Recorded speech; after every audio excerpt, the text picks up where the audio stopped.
Jimmy, Ryan, picture this. Thank you so much for coming along today to share Modern Love with Today FM and everyone else. How does it feel now to unleash this body of work on the world? It's scary because we've lived with the songs for so long now, and that's always the thing. We always have to remind ourselves of how we felt when we first recorded the songs and when we first wrote the songs, because you start to second guess yourself when you've lived with them for so long, which is really annoying. Yeah, I hate that about music. So like they start taking on like nuanced different meanings because they've been in your head for 6 months, a year, or whatever. Yeah, that's why it was even hard for us to get like a final track listing, because we just kept writing music and then we'd be like, is this song better than that song, or is this just fresher than that song? And it's hard. It's hard to distinguish. It's always Ryan. It's always me. Yeah. Really? I'm the one like you gotta keep that song on it. No, we get rid of it. Yeah. Yeah. You know? It's hard when a song is really fresh. Every last song you've just written is always the best song in the world in your head. Of course. All the time. Yeah. And I'm very like that. But Jimmy is able to objectively go, no, it doesn't work like that. And in a partnership like that, you do need those different ears. Yeah, definitely. You know? Yeah, you definitely do. You need to have some kind of, you kind of, like Ryan said, you need to remember the first time you heard the song, that excitement, because that's the excitement someone else might hear or feel when they hear the song for the first time. So you have to just remember that. You know, it's very important. Well, I do, because I was very privileged and honoured that you boys invited me down to the studio in a tie to hear the record. I think I was one of the first people outside the circle. You were the first person outside of the circle. Yeah. Well, that is hugely honouring. Thank you so much. But it was a special day because hearing the stuff for the first time, like, so we knew Picture This from what you had done up until When We Were Young came out. Yeah. So when We Were Young came out, I was like, I think I said this to you at the time, I was like really happy because I heard a progression in terms of your sound. So you're great songwriters. The song was always going to be good and the next album was always going to be good, but my fear was that you get, not stuck, but you get comfortable in the acoustic rock, Irishy, you know, thing that made you so big. And why wouldn't you, replicate that? And when We Were Young came out, and I was like, oh no, hang on a second, like there's thought here, there's thinking here, things are different. Like there's guitars here that definitely weren't on anything on the first record. So what I was really blown away by when you brought me down and played me some of the songs was the jump again, that this record, Modern Love, it doesn't have, it has your signature sound because it has your writing, but it doesn't really bear a whole lot of resemblance to what's gone before. And I know there's a story which I want you guys to tell about the Missing album. That this is, to everyone, this is your second album, but it's not. This is your third album. It is, yeah. It is our third album. This is our fourth album. Look, people want to know the story. Like, okay, let's take the timeline between when the last record was finished, the tours were happening, and then you start to write the second record. Yeah, well, the second record, which is actually a record that has never come out, which is on the shelf, was we started recording. It had been written. I just write all the time, so I can't tell you when it was started to be written. But we started recording it in December 2017, Christmas. Yeah. So the 22nd of December. Yeah, we went into the studio and started recording some songs that we thought would be for the next album. And we recorded probably around 15 songs, I'd imagine. And at the end of that period, that was between like December to like the end of January. And then at the end of that period, we had like an album, and R&A guy from Republic Records flew over from New York and listened to it, and he was like, this is great. So everyone was happy with album 2 as it was? Yeah, everybody was. But we weren't. Well, we were, but it was just, what happened was at the end of that session of songs, and when our guy from Republic was there, we just said, actually, we have one last song, we just did this yesterday, we'll just play it for you. It's not finished. And it happened to be If You Want to Be Loved, which is ended up to be on Modern Love. And he was like, wow, that's a different sound. And he was like, I really like that sound, and we agreed, and we both said like, maybe we should lean into this sound more. Having written an album that was approved from you guys, from your team, from the label, the A&R in New York, everyone's going, this is great guys, album 2, and then you've one song that's different, and collectively you guys go, okay, well we need to just park this and do this. Yeah, like, basically. That's so like stupid, brave. I don't like, you know. Yeah, I can remember Rob is his name, sitting on the couch in my studio, and the first chorus of If You Want to Be Loved came on, and he slapped his knee like that, bang, and he goes, "I'm going home." That's all he said, and he was like, "Write your album like that song." Oh my God! And now we just went, all right, we did. It was very kind of. You're right though. He did say, you know, that the other songs are great. If you want to release that, you go do that. Okay. But he said you're tapping into something that you got to go with. Yeah, and we were lucky that we had so much time. That's interesting because you would think the difficult second album. You would think the pressure is on you guys to get the same record out again. People love it. Get more. Like you would think that that's what's coming down. How did you have the time to then? How does your Is it just you guys on that label? Is it the label that's just really sound? The label just let us do whatever we want really, so they don't really have a choice. We just do, and that's what they're great, because they know that we're very creative people and we're just constantly creating. Okay. That's probably why they signed us in the first place. Yeah. Because we do all the work on the creative side and they just kind of push it out. But like even for us to be coming out an album now is very quickly compared to the first album came out in 2017 and late 2017. And so we just said, look, we have a lot of time. Not that we have a lot of time, obviously we're very busy, but every spare second was spent in the studio. Yeah. And then we're like, let's just keep going forward and writing songs like this. And we did, and the more we did it, the further and further we got away from the sound of the first album, which was both a natural thing and a conscious thing. It would have been very easy for us to do another acoustic rock album, but us as people are not comfortable with doing that. Okay. So we were never going to do another album that was the exact same as the first one. We as people are not comfortable with staying in one space like that. Yeah, I find as well, I have to say that when Rob came over from the label and listened to the album, that was the end. Like we had kind of basically said, let's take this period of time to record the second album, and he came the last day because he wanted them to hear it. You know, so when he said, you got to write 10 more like this one, it was like, we are basically starting a tour. Like we were going into the RDS at the time, and we were starting lots of promo around the world, loads of stuff in the States. So it's funny because Modern Love then became the soundtrack to that year of us touring and being around the world. Like it literally did. Like each song has its own story to do with where we were in the world, what we were doing at the time, and it wasn't recorded over like a certain period of time in the studio. And that's, I think, that's what makes it so special, that when we listen back, it's like, I remember the time, that song, because it's just the way we had to do it. Because I was panicking in my head anyway, because when Rob said that, I was like, how am I going to do this? You know, while you're doing your other job. While we're touring and putting on the biggest gig of our career and biggest gigs of our career, I was like, how are we going to do this? Yeah, I think we had two contrasting reactions to it, because for me that's very exciting, because my stuff is not technical at all. My stuff takes 5 minutes. I just write a song. I love that your stuff takes 5 minutes. It's like, to you it takes 5 minutes. Yeah. But so for me it was very exciting. I was like, oh, this is great. I'm going to write loads of songs like this. But then for Jimmy, he's like, oh, where am I going to get the time to produce these songs? You know, maths calculations and all this stuff going on in my head. I'm like, how am I going to do this? Yeah. But we pulled it off, and I don't know how we pulled it off, but we did. It's our own fault anyway, because we're the ones who wanted to release another album that soon.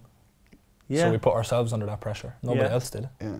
But it was the best fun ever. Like making some of these songs was laughable, because we had so much fun making them and where we were making them. It shouldn't be that much crack. Yeah, it's not like I don't there was no us in the studio with notepads figuring out shit. That's lame. You know, that's just not. Well, that's not who we are. And so it was more like, it was great because we had the confidence of the label behind us, that they were like, listen, you're on your way, do your thing. There was no pressure. That's amazing. So we just kind of did whatever we wanted to do, and it was just great memories. But we need to get on to each track. I'm kind of reluctant to do it in order, simply because you've already mentioned how track 2, If You Want to Be Loved, was the track that kind of made the whole album change direction. But let's stick to the order you guys chose, because I think it's important. The title track, Modern Love. Is it how you guys feel about love? Is it where does the idea of a modern love come, and what does it mean when you're sitting down to write a song like that? Well, when I'm writing a song, usually I write it in order, so I always usually start with the first line of the first verse, and that's how it goes. And I had done the first verse and the pre-chorus, and then the word modern love just kind of came out because it just summed up everything I just spoken about in the verse, and it just kind of came out. It wasn't something I ever really thought of. It just kind of came out in the moment as I was writing the song. My brain just kind of told me to sum that up as modern love, and it did. And then the idea of modern love we just really bought into, and that's how it ended up becoming because when we were just finishing recording the vocals, and I said to Jimmy, modern love, that'd be a cool name for an album. And then Jimmy was like, that's it. Right. That was it. That was it. Not like decisions done, right? Yeah. Okay. Well, I suppose. I mean, it's an iconic phrase, all right. It's something that makes you immediately go, "Oh, well, what is that?" Yeah, it is. And I think Jimmy has said before, you could name any song on that album "Modern Love," and it would make sense. Because it's almost like a concept album in that sense. It's not a concept album, but it is in that sense that it all kind of reflects that modern love thing. The opening, you talk about the opening verse. So, kissing my friends is always wrong. Yeah. When you're writing this stuff, I mean, are we taking a lot of it literally? Are these experiences you've gone through, or are you writing it from a songwriter point of view? I'm going to write about a scenario, or how much of it is personal? It's pretty much all personal.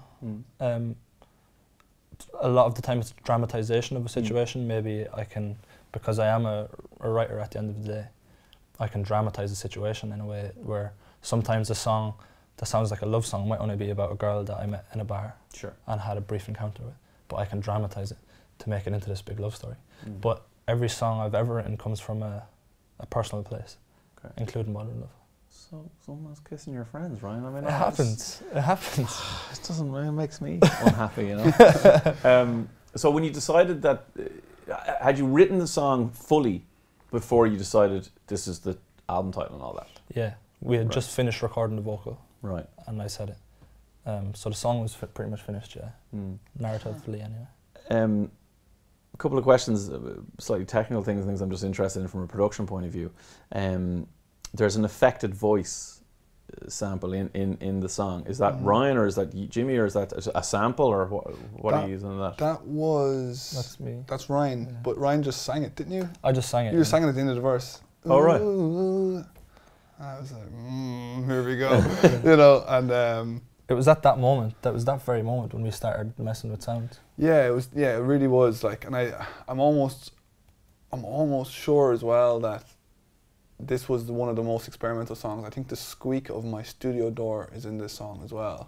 See, now you have me intrigued. I need to, I know you have your sessions here, well, so I could go back to how we started it all, which is an hilarious story. Oh, I love it. Okay, because look, you've told me bits and pieces of it. This one you said comes from a bad writing experience. So how does a song as perfect and pure as Modern Love come from a bad experience?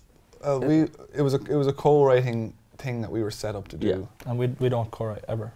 I write the songs. Yeah, it just doesn't happen. We were like, okay, we'll do it to keep everybody happy. Yeah, so someone has said, like, this is what happens in the world of music, so you should do this. It was literally because we had so much time. Like I said, they were like, look, you have an album finished, just try some co-writing, you might like it. And we didn't. You didn't. Didn't like it, so we went back to our hotel and we were just so bummed out. Like, in snowy, windy Brighton. Oh, it was horrible day. And Ryan just said to me, like, almost like angrily, he's like, get on that laptop and make something, right? Right.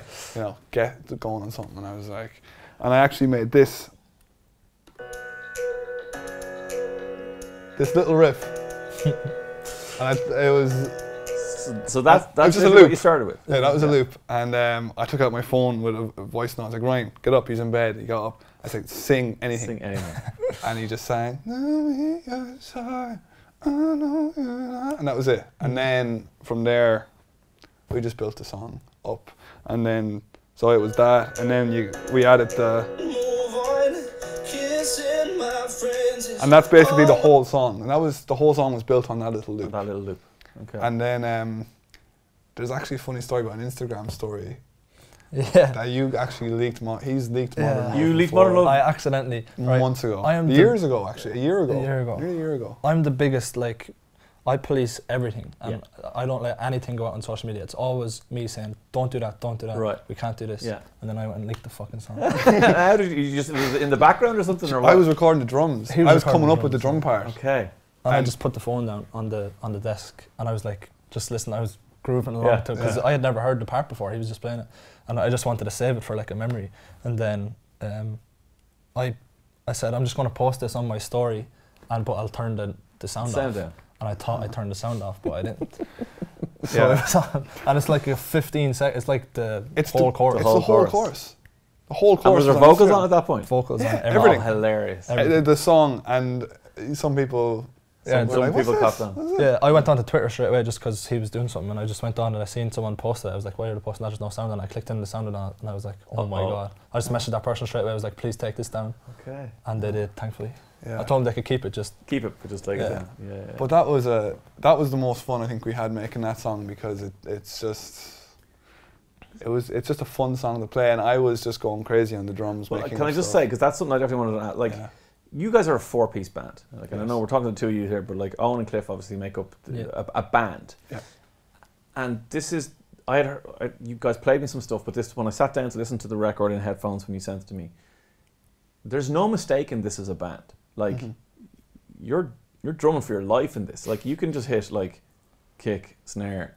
No, like, you can hear everything in this is played because you know what it's going to be like live. Yes. And the tom rolls and like everything you're doing in this particular song just leaped out of me going, this is a band. Like, yeah, I think that's one thing kind of consciously I was kind of aware of, is that we are a band, but we do want to make pop music. It's something that people can't do. Like, we're not afraid to say that we're good musicians. Yeah. You know, and so like we want to play pop music that when you play it live, it sounds great. A band's playing it. Yeah. So that was kind of in my head. I was like, I really wanted to sound like that. I wanted to sound extremely poppy, but I wanted to be a band playing it. And I think we kind of achieved that. Modern Love is the best example of that. You know, it's extremely intricate and complicated parts, but it's a pop song. There's a note on every snare. There's something. Is it a synth? Can you give us an idea what's going on in there? I will. So that is that was something I added when I was sitting in the. That's on every snare. It's on every single beat the whole way through, and it's a little. Do you know when you get like your Casio keyboard when you're a kid? Yeah. And there you go to the drum section, and then there's a little like horn thing. Yeah. That's it. That's what it is. Yeah. Can you flip forward to where there is a snare, just so people can hear? So like I'll go on to the chorus, for example, and oh no, let me just play the verse, and I'll put the drums in. Okay. And then the second verse actually. Yeah. You can hear it there. Yeah. That's like Casio keyboard. You know? I remember that from the hotel room in Brighton. We were going through loads of sounds, like hitting it. We're like, no, don't like that. Yeah. And then hitting it. Then you got to that, and we both went, oh, that's cool. And it just so happened that it was in the key of the song, because it's just like a random rate. No, I was like, oh, class, you know. And it just worked. And then I just put out through the whole thing, and didn't think much of it. It just sounded cool. I don't know. It really sounds cool. Yeah. It really sounds cool. Look, we need to move just because I'd spend an hour talking about Modern Love, but we need to move on. Okay, so If You Want to Be Loved is the second song on the record, but it's the third song. I won't say release, we didn't release it, but it's the third song that we heard as the public. But it's probably this kind of keystone song in the sense that this is what you played to Rob when Rob came over to listen to the record number 2, and this is what made everybody sit up and go, no, this is what you guys need to do for record 2. Yes. So, where did this one come from? And if it was so different, it was different enough to be that catalyst for change. Where did it come from in the scheme of writing everything else for the second album? Well, I remember asking Jimmy to do this particular type of song. I was like, let's just try and do this particular type of song, where, because the first album had all been driven by acoustic guitar, and so had all of this second Lost album that we made. And I said, do a song that just sits on piano, just started on piano, a pop song on piano, not like a ballad. And then he did. I said that to him in the studio, and then he dropped me home, and then like about half an hour later he sent me just the loop of the piano. And I just sang a melody and lyrics over it and sent it back, and he was like, "Oh, this is great." And then it was actually in a completely different key, which I only remembered recently. We went through loads of keys. Yeah, we were trying to find the right key. Right. Yeah.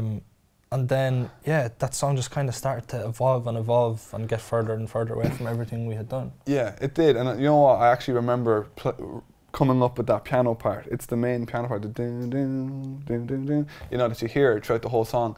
And I was actually listening to Julia Michaels' first EP. There was a song on it. What's that song? That great song with the piano. It starts the piano. Worse Than Me. Yeah, Worse Than Me. That was in my head. I was like, I'd love to do a song like that. Like that, but then I started playing it. I was like, oh, this is groovy. Because I was just thinking that. I remember that song was in my head, but then that happened. I sent it to Ryan. I remember he was so giddy. He wouldn't send me the voice note. He wouldn't send me what you came up with. He's like, no, I'm coming out. Coming down. So I'm coming out and I'm going to record it, and that's the first time you're going to hear it. And it was class. And then that was it, because the rest was just easy. You know, it was vocal to the piano. Yeah. And you knew exactly what was going to happen from there. It's a kind of an annoying song as an amateur songwriter for years, but every bit of it could be a chorus. Like the verse could have been a chorus, the pre-chorus could have been a chorus. Like that was a problem. That was a problem. I was going to say it must have been. Yeah, it was. It was tough to, because exactly like you just said, any part of it could have been the chorus. But again, like I said, it was just that I chronologically write the song as you hear it, and that's how I did it. And we just kind of, because the way the music kind of drops in the pre-chorus kind of allows you to think, all right, well, this isn't the chorus. We're building up something. And I had to do that because the melody was such a chorus melody. So that's why the music kind of drops there, and then it's like, all right, so there's something coming, and then we come in with the chorus. But you must know and feel that when you're writing something, you have an argument in your head as to what bit's the chorus. You go, well, this is obviously a hit, lads. Like, you know what I mean? Yeah, that's why I forgot about that until you said it. That I didn't actually, because usually I send a voice note straight away of what I come up with. And I just remember being so excited. I was like, this is too good for me to send it to you in a voice note. I have to come out and sing it right there. And I remember you just playing it and hitting record. And I started singing it. I could just see you laughing in the control room. I was laughing. I hope he's laughing in a good way. I was like, this is exactly. But you know what? Straight away though, at the time I was thinking, this is some Picture This. Really? Yeah, I was like, this is just too. It's just too, like, because think like we have just come out of our first album. We're just a couple of months after our first album coming out. You know, so you're still in that zone.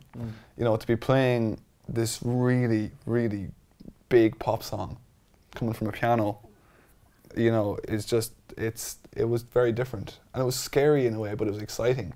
And I think for me anyway, like it's cool for you because you're like, yeah, this is class. But for me, I had to get reassurance, just be like, this is where we have to go. Because it's my favorite type of music, was this music, you know what I mean? And I was just like, is this the right way to go in terms of Picture This sound?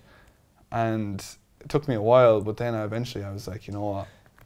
Let's just go. Who do you seek reassurance from? Is it from trusted people around the band, or is it from the band, or is it from yourself? Just from everybody, really. Because I need convincing myself that I can go for it, and you know, and it's just funny as well. Like even when Rob comes over, or if anyone from outside of the band but are still in the Picture This crew, if they heard that song, they're always like, "Whoa!"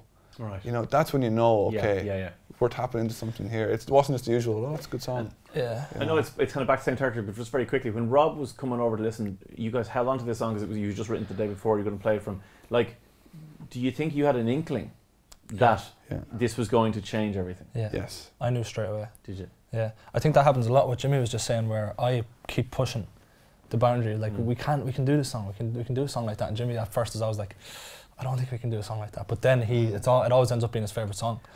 And like as a producer, like Jimmy, you have to control it. You have to try and keep it within the Picture This boundaries. However far you push those boundaries, it still has to make sense. It does. As a pop record. I mean, that's not an easy thing to do. It's not, because like we were talking about earlier, we're a band. Yeah. You know, and people have fallen in love with a band. You know, so you have to just be.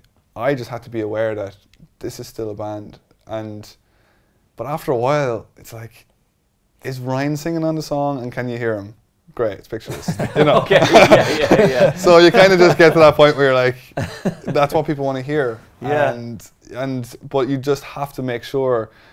But as well, then that's when my mind turned, and I was like, okay, we got to sound different now. It's not that we have to sound the same. We have to sound different, even more different than someone's going to think we're going to sound. Right. And then that is the challenging part. Because that's what happened. Because as I was saying to you, when We Were Young came out, I was like, all right, you guys have evolved. You guys have changed your sound. It's subtle and it's progression. It makes perfect sense. It's careful in a good way. So this is what you're going to do for the next record. Yeah. You know, then you bring me down to a tie and you play me One Drink and you play me, you know, Modern Love, and it's like, oh, you're not being careful. You know, in a great way. You know, you're taking risks that are leading to what this record is, which is like an incredible step for you guys into the world of pop. It's one of the best pop records I've heard in years. You know. Thanks. Thank you very much. Need to move on. It moves us nicely onto One Drink. It does. It does move us nicely onto One Drink. Which is a very important song. Yeah, okay. So One Drink is the first thing everyone hears. When I was down with you and we heard bits and pieces, I think One Drink was the first thing you played for me. Yeah. And I think you guys did that on purpose because you knew this is what we're going to put out, so let's see what someone thinks. Yeah. Like, there's no mistaking that this was going to be a different record once that's the first thing you decide to put out. I mean, you could put out, there's a couple of songs in the album that sit maybe a little bit, safer is maybe a wrong word, but they sit more in the familiar picture of this thing. You could go, let's ease people. You went, no, let's slap them over the head with a fish and go, this is what we're doing now, you know what I mean? So what's that process like? What's that thought process of making that decision? Well, at first we actually were like, the first thing we said about One Drink was, because we played it to some of the guys, there's Owen and Cliff in the band, but then we have a couple of other guys, session guys who play live with us, and we played it to them, and one of them said, that has to be the first song you bring out. Right. And we were like, no way, we can't bring that song out first. Like, we'll alienate everybody if we do that. We can't do that. Yeah. But then as time went on, we were like, we have to do that. That has to be the song we bring out. We can't, we're not just going to ease people in. They have to be shocked. They have to know that we're not another band that releases the same album 5 times over 10 years, plays the same gigs every year. Yeah. We're coming out with something completely fresh and completely new. And One Drink, we were so scared of that song for so long. We were afraid to, like, what is this song going to do to us? Literally, I was like, oh my God. It was so scary. What's going to happen? I knew straight away from the first voice note that I recorded of it that it was very, very different and very pop. And I remember playing it for you in an Airbnb in LA. And you were like, that's great, but it sounds like a hip-hop song nearly in the... Yeah, because I know you've talked before about the song, but you talk about the rhythm of the melody in the chorus, for example. You know, that immediately stands out as, well, this is a rhythm of its own, therefore like it doesn't sit in an acoustic rock scenario. Yeah, it was like a rap song. Yeah, and that's why the song had to go that way. It had to go that way, yeah. It just kind of happened, like we were in Los Angeles at the time, and Ryan had it just on his voice note, like, and it was great, like, it was really, really cool. And we were working with Jason DeZuzi at the time, which I'll talk about on a different song. But still, a lot about Jason. Yeah, at the time we were working with him, and anything you say to Jason, he's like, yeah, let's do it. You know, so you're like, oh, here we go, because we were like, wondering what song we're gonna do next, and Ryan was like, well, I have this voice note, and I was like, oh, here we go, you know, like, and then we just started working on it, and then it was a demo for a long time, right? Until everyone started to hear the demo. It started to be sent around to people's inboxes, and it was like, you got to flesh this one out and make it, like, because this is a big hit song. Yeah. And it was just evident, like. Can we talk a little bit about the production of One Drink? Because obviously, as we said, it's a bold statement. It's the new place you're going to. Yeah.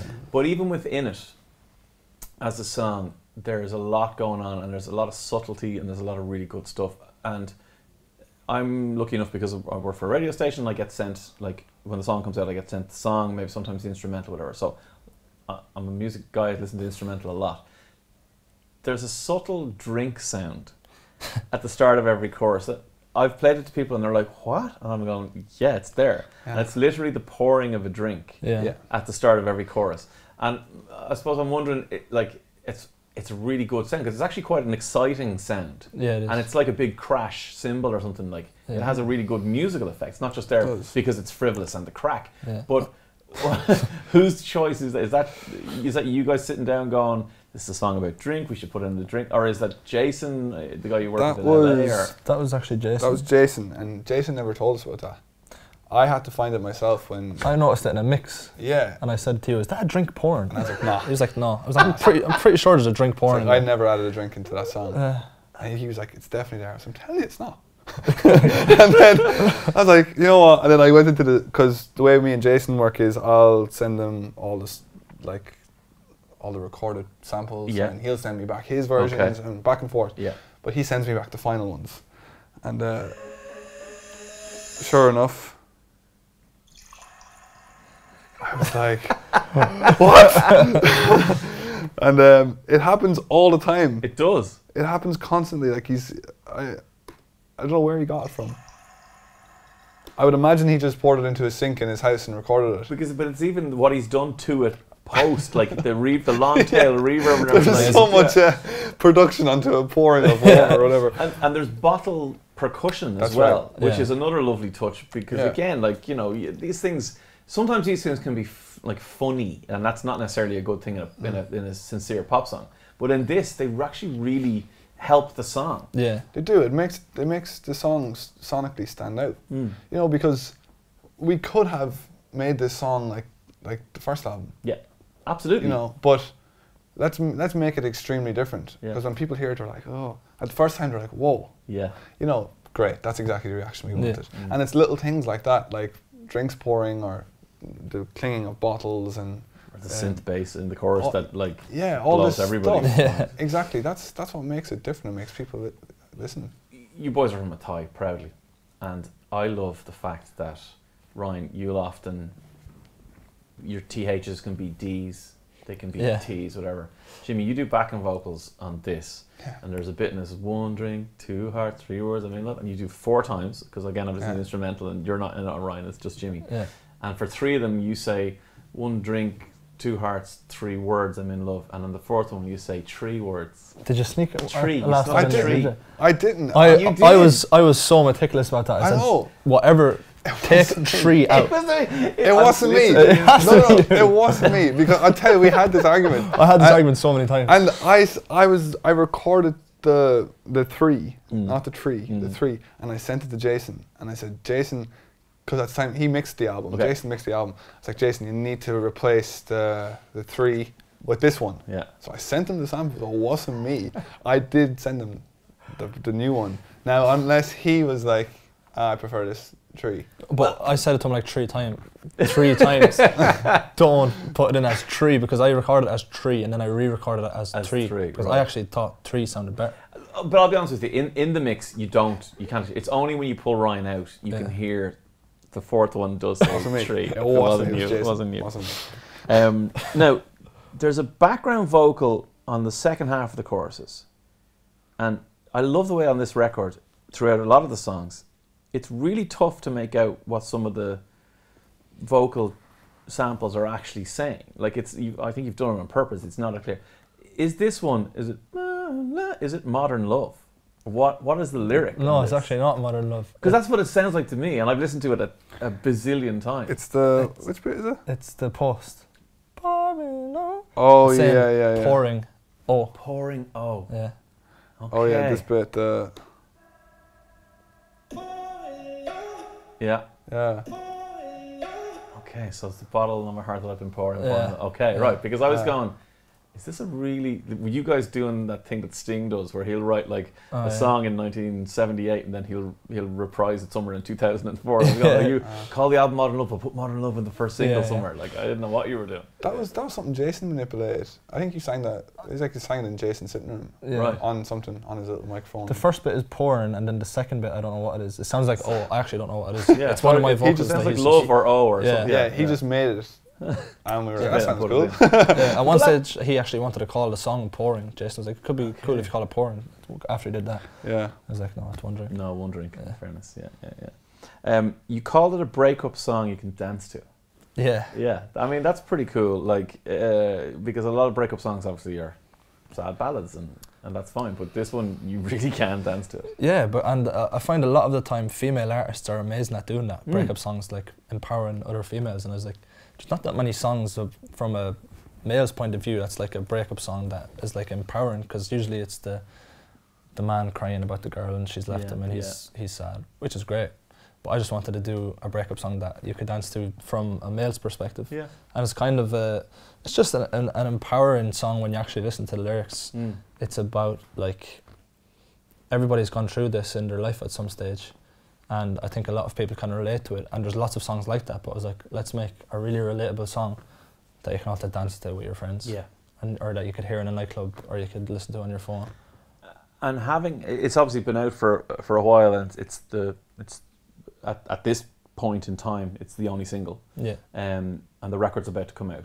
So, okay, people can hear Everything or Nothing, and they can hear If You Want to Be Loved, but how do you feel about it now that it's been out this long and that people have obviously gravitated towards it? It's streamed millions of times, and you know, people love the video. It's incredible, the video you shot for it as well. Like, again, it's another jump for you guys in terms of the type of video and the production quality. How do you feel about the song now that this is the big kind of taster people have had of the record?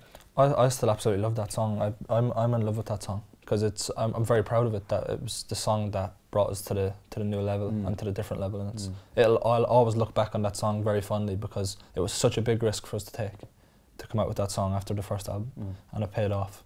So that song is like my little baby.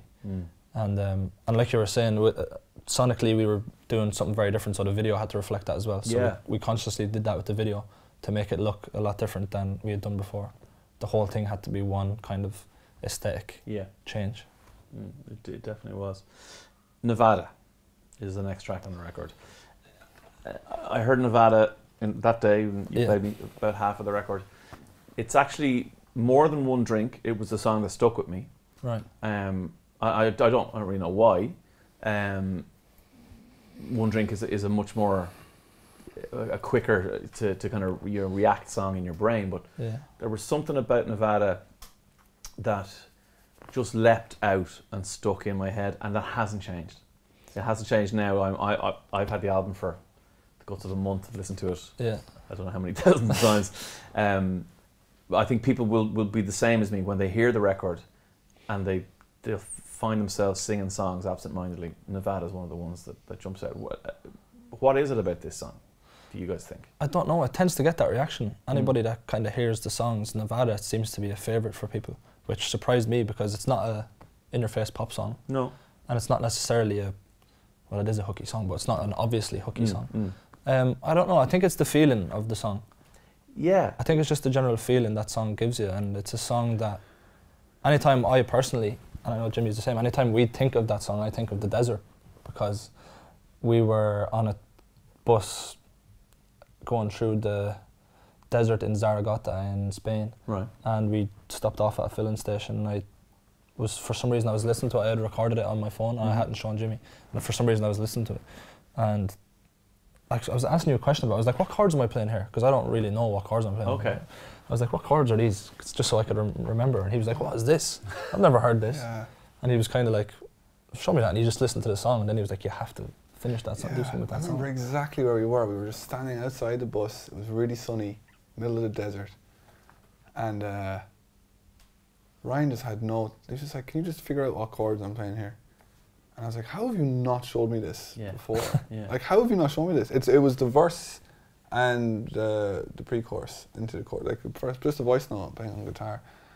And it was just, I think, for me, like, it was just the fact that we were in a desert, and and one of the opening lines says Nevada, like, and I'm like, this, like, the fact that you're showing it to me now, it stuck with me then as well. The same way I'm sure it stuck with you when you first heard it, but anyone else who's heard it, it stuck with me there, and then it just gave me this feeling, like most of the voice notes Ryan would send me gave me. But I was insulted. It's like, why are you showing me this? Like, how could you keep this from me? Like, this is such a good song. And it was there and then that I was like, okay, I'm going to start doing something for this voice note. And started working on the song on that drive. We were driving to Madrid to play a gig with JP Cooper. Yeah. We were supporting him. This is a good while ago now. 2017, I think. Right. Late 2017. I got on my laptop and started doing it, and you came up with that riff on your laptop. Yeah, well, I was going to ask you, because it starts with a huge riff that then continues. Yeah, It does, You yeah. did that on your laptop. I remember the first time you played that for me. Yeah, it was. I think, I don't really remember exactly how I recorded it, but I remember I was just on my laptop, and I had no piano. Right. So I was like on key. So I had this melody in my head, which was this one, and I had to draw it with the mouse. Okay. So You know, literally so I drawing had to the find MIDI the notes. notes, and I don't know why, but it just sounds like a desert. Yeah. It sounds kind of dark. Yeah, it does. It is You know, dark. it's Yeah. dark, but it just suited it. And then I had that. That's what I had on my laptop, and just went from there really. But it's just so funny because every time I listen to that song, I just think of the Spanish desert or desert in general, and I think that's why. I think that's why that riff, especially, or the sound of the song and everything, it just sounds like being away from home in a foreign place, and it's like Nevada missing somebody. You were right there and then when the song was created, we were in that exact situation. So it was literally a direct reflection of how at least I was feeling, and I'm sure how you were feeling there and then. Yeah. The lyrics in it are very open, very raw. There's the second verse is heartbreaking. I love it. But you're talking about someone, whoever it is you're missing, who's at a bar telling strangers how they feel rather than what they should be doing, which is telling you how they feel. Again, I've asked about a couple of other songs with other lyrics, but is this utterly autobiographical? Is it like one of you is going through this exact scenario? I mean, is there someone in Nevada? I don't mean literally Nevada, but like, is there someone who is the subject of this that it makes it so easy to pour out this honesty? Yeah, it is. That song is a very autobiographical song, and it is about somebody. And it's, I think that line in the second verse that you're talking about is actually, although I'm talking about the girl, it's actually something that I'm kind of asking myself, like, because we would be sitting in hotel lobbies after the shows and stuff, and you'd have a couple of glasses of red wine at the end of the night, and then I'm telling, say, Jimmy, or we're sitting around talking, and I'm telling them how I feel, but I'm not telling that person how I feel. Well, and that's who I should be telling how I feel. And that's why, but I just flipped it. Because I felt like she maybe is doing the same thing. That's why I'm asking that. Are you somewhere sitting at a bar telling strangers how you feel? But that's a very autobiographical song, and that's a song about kind of a missed opportunity. Right. And that's why it's like saying, I could see us break 1,000 hearts. Not we have broken, but I could see that happening if we had have just went for it. The chorus as well, the best I've ever had line in the chorus, melodically, the jump to that, you don't expect that. There's nothing up until that point that tells you that you're going to hit those notes. Yeah. I love that kind of chorus that makes you kind of just have a second thought about it, you know. Is that something that you just wrote it and it happened straight away, or did you make that decision and go, do you know what, we need to lift this in the chorus and do a certain thing? How scientific is that, or is it completely organic? That was quite calculated in a way, because when I had first shown Jimmy the recording, I was singing that chorus in falsetto because whatever key I was playing it in, I couldn't reach that the way I built it out in the song, and I thought it's such a desperate song. The storyline wise, the lyrics in the song, it's quite a desperate story, and I thought if I'm screaming this in the chorus, it completely reflects the song. And I kind of thought of it as you often hear screams down the streets of people arguing and fighting on a night out or whatever, and I thought it kind of sounded like that. It does. It has a real desperation to it. Yeah. Which definitely adds to that, as you're saying, Jimmy, that whole feeling. There's an isolated feeling about it. I think that's, I'm trying to think what stuck with me, but it's like, it's the overall feeling that it's not a lyric and it's not a melody, it's the whole thing feels like something else. It couldn't have came together any more perfectly, and like Jimmy already touched on it, the song being, like I was saying, that it reminds us of a desert. We happen to be in Zaragoza, in a desert, and the song happens to be called Nevada, which is a very desert area. And the song is about being deserted. Being deserts apart. Yeah, I find also if you were to like think of the album as a landscape almost, Nevada is a song on its own. It is like Yeah. a desolate song Yeah. that stands its ground on its own. And I think, again, like the fact that we were, like Ryan's saying, we were all those places and it's about all those things, it just had to be that way. Yeah. And it's that song now, which is mad, It because is mad. every time I hear it, that's what I think of. Yeah. Dance Away With You is the next track. It's track 5 on the record. Jimmy, you described this as a song about remembering what we've been through. Yeah. You said to me, as in we the band. Yes. So is this, not a romantic song? This isn't a song about a relationship. This is about you guys. Yeah, the song is, it's very easy for somebody to listen to the song and think I'm singing about a girl. Yeah. But I'm not at all. This is completely a song about friendship. And it's about our friendship and my friendship with some of my older friends from back where I live. It's a song about, like, won't you meet me at the door? I just want to dance. It's like, I suppose that does sound romantic, but it's not like that at all. When there's times in your life where you're going through stuff and you're having a hard time, sometimes you just want to be with your friends and just hang out and just do what you do as friends. Yeah. And that's what that song is about. And it's about going back. And anytime any of us in the band go through any hardship, any sort of breakup or anything like that, the other 3 lads are always there ready to take you in and look after you. And that song, and the feeling of that song, is kind of a reflection of that. And it kind of reminds me of the first summer we had as a band, which is a summer we always look back on very fondly. What's hilarious is this would have been 2016 because like you guys formed like 5 minutes ago. Yeah. So was it 2016 or 2017 that summer? It was 2016. 2016. Yeah. We just had a great summer. It was just the band was taking off and we were all younger and we were all single and we were all like having the time of our lives. And you're all in your 50s now. That's why I said younger. We weren't young. Younger. But it just reminds me of that time. It's only now that I'm thinking of it, it reminds me of that time. I never thought of that smiling. before. You're like literally smiling talking about it. Yeah, because it was an amazing time. And that song is a kind of a direct reflection of that, where we would go out and have fun and just hang out with each other. Lyrically, like there's some brilliant stuff in it. Like, so in the verses you kind of pick a feeling and then you twist it on its head. So you're not scared, you're not wary, it's not luck. I mean, these are, we say it's not romantic, and it's not romantic in the traditional sense, but it's a romance in terms of what you guys have created and what you've done with your friends. Like you can feel that all the way through. Yeah, it is, and it's a song that's I'm very sure of myself in that song. And because that's how I felt, and that's how I feel all the time in this band. But that's how I felt at that period. It was that kind of period was the first time where I was really starting to gain confidence in myself as a person.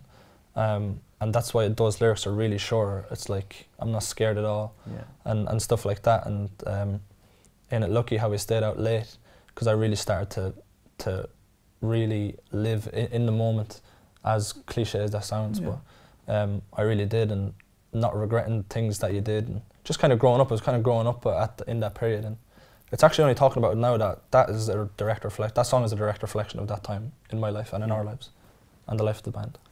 I remember making notes the first time I heard this and saying it felt like a song that with even slightly tweaked production could have sat really comfortably on a previous record. Like it's piano led, you take the piano set, you put an acoustic in, and then all of a sudden it feels like, you know, what we knew of Picture This up until this point. Is it difficult with those songs that feel so familiar to kind of push them boundaries? I know I'm not doing it crazy, but like, you know, choosing a piano over an acoustic or whatever it is, like, is, you know, you guys it needs to tie in with the sound of this record, I suppose is what I'm saying. Yeah, I remember it being not necessarily difficult, but I just remember recording the song and I wanted it to be almost, because the lyrics reflect almost, like Ryan was saying, it's like it was a group of people, or talking about multiple people, or talking about all this. I wanted the beat to be the main thing. I wanted to sound like a load of people stomping and clapping, and it does, which is what it sounds like. And because it just directly reflects what the lyrics are talking about, so straight away I was like, okay, this is different. Because I didn't want drums necessarily. So it's like, I want stomps and claps, and I want a big piano riff, because it sounds like a heap of boys in a room, you know, talking about the summer of 2016. And, you know, that's exactly what it came out as. I've literally written down big drums, load of lads. Like, that's what I wrote That's down. what it is, and that's what it was. That's what it was about us in Yeah. 2016, and you could hear it straight away in the song, even though it was like romantic. But it's talking about multiple people, and you just take that from it. So that's why production-wise, that's what I wanted it to be like, because it just instantly makes it sound huge. Yeah, you know, and it does. the rest of it is pretty much simple. Lyrically, repeating lyrics, I think, is always a brave decision because it needs to be a killer lyric. Yeah. So Dance Away With You happens over and over and over again in the choruses. And it's a killer lyric, so it's great. But like, you know, they're brave decisions to have something repeat because it needs to be strong, you know. Yeah, even the verses, like it's like the you format said, of the verses is like that. it's just one word that's changing, really. Yeah. It's not something I was even conscious of doing. It's only I was thinking about recently when we were rehearsing it. I was like, when I was actually looking at the song and how it was laid out and structured. But at the time, I was carefree writing the song, and you can hear that in the song. Yeah, it's a confident song. Yeah, and I just had to be like that. Yeah. The song is a straight up song. It's like a straight up, this is how it's going to be lyrically and sonically and what it's about. So it just all kind of married together like that in a kind of a confident, this is great, I'm not scared, this is a fantastic time in my life. And it all just kind of married together and became that song. Someone to Hold we talked about how this song might have sounded a little like it could have been on the first record. Someone to Hold arguably should have been on the first record because you wrote that like around that time, right? It was like I think it was the third song we ever did together. No, So- I'm talking 2015. So Take My Hand. Take My Hand, You and I. There was a couple of other songs. that Okay, I- but it was that Someone to time Hold period. was around the third or fourth song. Yeah. Definitely. Yeah. And you know what? I still have it at home. I think Do you? Ryan showed up at my house with an A4 sheet with the whole song, written lyrics, and said, "Here's a duet, just roll." And I was like, savage. And he played it, and that was it, start to finish, whole song, Whole as song. you hear it now. Because so many questions about this particular song. It's so strong. It's such an incredible song. It didn't make the first record, and I assume that's a tactical decision. And again, I keep using the word brave, but it's a brave decision that you go, we need to park this until we're further down our line of our career, and then this is going to make. You put a duet on the first record, people may have been a little bit, I don't know, just it may have not have been as natural as it seems now. Yeah. Yeah, that's exactly what happened. It broke my heart not to have it on the first album, because especially at that time, I really loved that song, and I still do. But at that time, it was so fresh, and I was like, this has to go on the first album. But we just, it would have been wrong for us to put it on the first album for a lot of reasons. One, we hadn't got the song where we wanted it to be yet. We hadn't got anybody to sing on it at that time. We just had a demo of a local girl on it at the time. And it just, it was just, we just felt, there was just kind of a natural feeling like this is not the time to release this song. Even though we love it and we think it's a great song, now is not the I love that. I love that you've got the confidence to go, one of the best songs we've written is going to hold. Because like you may never got the second album. Like your first album could have flopped, and then why did you put that song? Like, but no, you sit there and you go, no, hang on, this was not going to be right. Like, I love that. It was tough. It was really tough for me, anyway. Especially, I don't know about you. No, it was as well, because I poured a lot of like just stuff into that song from my point of view. Like when Ryan first came to me, it was just acoustic guitar and singing, but I heard it as like a Disney song. Like, do you know what I mean? It's like that kind of song where I was like, I have to turn it up here. And for like, it was early on in my production career, which is only a few years long, but it was one thing that I was very, very proud of back then, that because what you hear now is what I produced back then, you know, and to have all these massive string parts and this massive soundscape, it was tough to say, you gotta hold that song back. It was tough because I was like, this is like my highlight. And this song is our highlight at the moment. So we did forget about it, kind of. We did after the first album was released. We forgot about it in a way. Yeah. Really. And did it come back in thinking about the second, last second record, third record, in thinking about putting it together? Was that when it came back to your minds, or? I actually don't know when the song came back into it. It came back out of nowhere. It was like, let's put that song on it. Oh yeah, class. And then it was done. Yeah. It was quite quick. I don't actually remember the moment someone said you should put that song on it. Yeah. But they probably didn't even have to ask us. Yeah. Yeah. You know. Yeah. What's really interesting about it is, in a duet, traditionally, you either do the George Michael, Elton John thing where you sing loads of the song and then bring the duet person on, or if it's a male-female thing, usually it's first verse male, chorus, second verse female, male and female thing. Yeah. Chloe, who is the girl who sings the duet with you, 4 lines in, she's in. Yeah. Like, even that decision is incredible. And when you wrote it on that A4 page that was done, had you gone male, female, straight, like it was that quick? Yeah, it was. And that's exactly how I wrote it and how I wanted to write it. Because again, when I'm writing a song, I don't think about the usual songwriting. No, you don't. Way at all. And I now consciously, I never did before, and now I constantly have to remember and teach myself, don't think about the usual way that people write songs, because that's why it works. And Jason DeZuzio at one stage changed it and had her coming in the second verse. Right. And I said, I'll listen to it, I'll hear it out like that, no problem. Didn't like it. So we kept it like that. And it's just so jarring, because you don't expect it. It's like as soon as she comes in, and especially because her voice is incredible. Yeah. And I really mean that. How did you guys find Chloe? She was recommended to us by our label, one of the guys in the label. And she's not on the same label. They had came across her somehow. She has a song called Show You, which is amazing. Great song. And there was a couple of people recorded it, and then he sent us Chloe, and I heard it. I was like, whoa, I was obsessed with the song right away. I was like, her voice is unreal. She's really cool, really young, fresh, on the up, Australian. And I was just like, let's hear her on the song because she's amazing. And straight away then, as soon as we heard it, we knew that it had to be her. Can I get you, Jimmy, just to play the chorus? Yeah, I actually don't have her on this. Oh, do you not? No. Okay. All this right, is just Ryan. This is just Ryan. But I'll play the chorus. Play the chorus, yeah. First chorus. Oh, she is.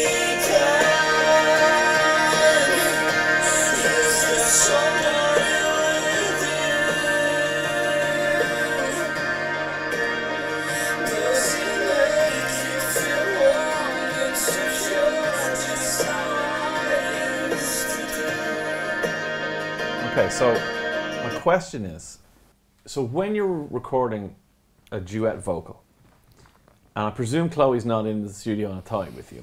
No. Who determines, like, the pronunciation of some of the stuff in the chorus? I have like where you sleep and where you think and feel, and there's a certain way of singing that. Yeah. And is that Ryan, you saying, this is how I want this to sound, Chloe needs to ape this when she records it, or is Chloe coming in going, this is how I'm singing the chorus, and what happens there? Well, I kind of gave her free rein, really. I think there's only one, because my vocal is there, she only kind of has one choice anyway. Okay, so she's singing to you? She's singing to me, yeah. Gotcha, So she sings to my vocal. Okay. So she kind of has to copy that. Yeah. But she did a lot of stuff in there, just slight little melodic things that I hadn't had, or we hadn't had in with the girl who was on the demo, which were really nice. So, and we told her to do that, like, have fun with it, put your own spin on it. Right. And she did lovely little things in there. But yeah, she was recording to my vocal in, she might have done it in LA. Right. But I've never met her. Never met her? Yeah, never. Skype, nothing? Yeah, not. We were supposed to meet her. We were in LA at the same yeah. time, but we didn't. Yeah. And without getting too technical, Jimmy, because let's face it, only you and I would be interested in this kind of stuff, but isn't it true that this song was in a completely different tempo, everything needed to be kind of turned into a different tempo, which is not an easy thing to do without re-recording. But you had to do this. I had to do it, and I was on a different laptop at the time, my older laptop, so it was a lot slower. And I think this session had around probably 100 and something tracks, maybe. So, yeah, it was recorded, and Chloe had been sent a demo that was in a slower tempo. Right. And she recorded her vocal, and we got sent back. Sounded amazing. Everyone was like, let's use that vocal. But me and Jason, I think it was me and Jason, we were like, we need to speed this up. this is too slow. It's not. So as an working." overall song, then it didn't sound right. It didn't sound right. Right. And Jason had originally said to me, you know, you should really speed this up. If you want this to sound a bit more like Modern Love, you know, you got to speed this up. And I was like, no, leave it. And then when I actually heard it back, I was like, shit, like He's this right. is too slow. He's right. So, but I was on the road at the time, I was in my studio, so I said to Jason, I need you to send me all the stems, all the stuff, send it to me. And he said, cool. And because I was like, I'm going to decide the tempo here and now. So I did a quick little bounce and I changed the tempo in QuickTime or something, some little app. And I was like, okay, I found my tempo. Found your tempo, okay. And then I had to export it, which is basically means you have to like, it's an extremely long rendering process, and it took like 4 hours of me carrying my laptop around, Never closing keeping it, making sure it's away. awake. Yeah. You know, I don't know where we were. I think it might have been in New York, you know, Right. but Yeah. be going for dinner and stuff, and I'd be a conversation. the Oh laptop, yeah, yeah. cool. Yeah, look at the laptop, cool. You know, like, and making sure it's still rendering, and then Yeah. it rendered, packaged it all, sent it to mixing, and that was right before the album had to be submitted, right by the end of the year. Tight. It was after One Drink came out. Yeah. No. Oh yeah, like this was like just before Christmas. So I got it in on time, and it sounds okay. It sounds great. It's But an it was a lot of incredible work. song. It's a standout song on the record. Magnet is a song, I think it's one of the most interesting arrangements and productions on the whole record. When Jimmy asked you for some notes on each track, and this one you wrote LA, Earthquake, and Jason. So you're going to have to just dive straight in and start explaining to me what's going on here. Oh, okay, well, we were in Los Angeles we were filming the music video for This Morning, and we had some days off before and after, and the record label said, do you want to do some co-writes? And we were like, no. Even though Modern Love kind of came from it, but no, we don't want to do co-writes. And they're like, just do it, you're in LA. So we went and did this co-write with this guy, and it was soul destroying. Like, I thought the band was going to break up. It was so bad.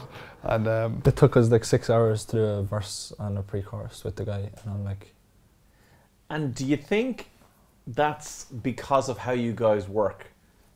Or do you think it was this guy? Or do you think, like, I think it was a combination? a combination of both. I think it's just two different writing styles. Yeah. Like, there's nothing wrong with somebody taking 6 hours to write Sure. a verse and pre-chorus, but I don't do that. Yeah. And we don't do work like that. We're very quick and very spontaneous, and this guy was sitting on a laptop making sounds, and we were like, yeah, and making loops and looking at us like this. looking And for you're supposed to approval. react, and I'm like, what are you doing? Yeah. Just write a Can we write the song. song first, Yeah. and then do this? It's just weird, but anyway, we got over that. Right. Got over that. And the record label was like, you still have one more co-write tomorrow. And we were like, we're not doing it. Like, you have to do it. We're not doing it. It's like, we have it booked. You can't be rude. Yeah, it's rude. We were yeah. like, fuck, okay. So we said, Ryan was like, cap it to 2 hours. We're only going to be in with him for 2 hours. Okay. And we were like going into the studio. It was Republic Studio in LA. And we were like, we're going to tell them that Cliff's the singer. Yeah. We're gonna tell them that Cliff's the singer, and we're gonna mess it all up just to mess with it. Yeah. Yeah, and also, I had Owen planted to, in 2 hours, pretend you get a phone call that we have to go. Okay, so So we have to go. management rings, you go Yeah. ahead. Yeah. So we show up to the studio and meet Jason DeZuzio. Okay, so meet Jason, great. Who's crazy at first. He's crazy at first. He's just First character. meet is like, he's crazy. He's like, okay, but anyway, we're like, this is gonna be shit. But anyway, we go into the studio, and I remember Jason turns around with an acoustic guitar. He's like, right, what's going on in your lives? You know, like trying to get something out of us. Yeah. And Ryan's like, you know what? We would prefer to just do a voice note that I have an existing song and see where we can take it. And straight away he's like, yeah, let's do that. Okay. So Ryan is like, oh, he agreed. Okay. Look through the voice note. And he found a song called Electricity. Okay. And it was Magnet, it was Electricity. And so Ryan came in and sang it for Jason. And within 20 seconds, Jason was on his laptop. And I don't know how it happened, but we just started creating the song. And I remember we all had a eureka moment. We all looked at each other like, oh my God, this guy is a genius. Like, Right. he is a genius on production.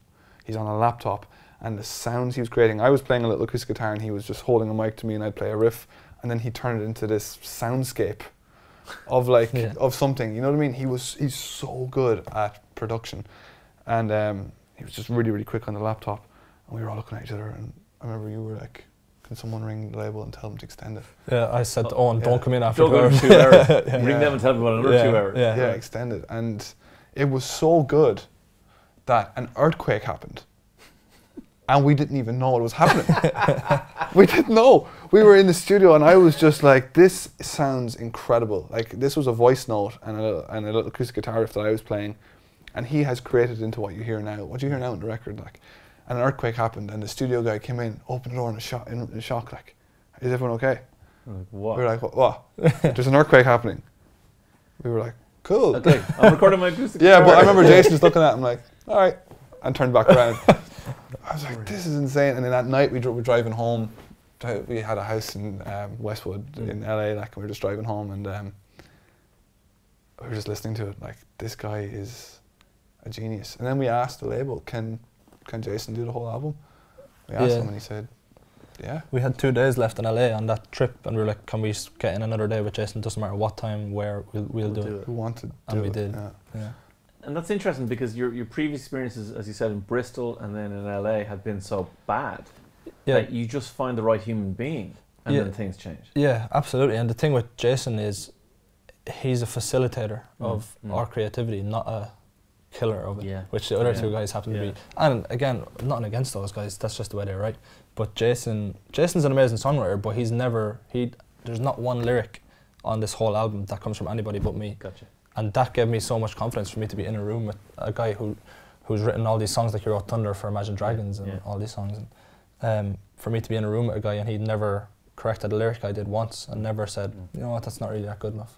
Well, actually, lyrics, and particularly the meter of the positioning of some of your lyrics in this, it's one of my favourite things on the whole record is the taxi driver's laughing at me because telling him you make me happy, love. Yeah. Like, it's such a small thing, but it's so important to the song. It and really it makes it leaps out.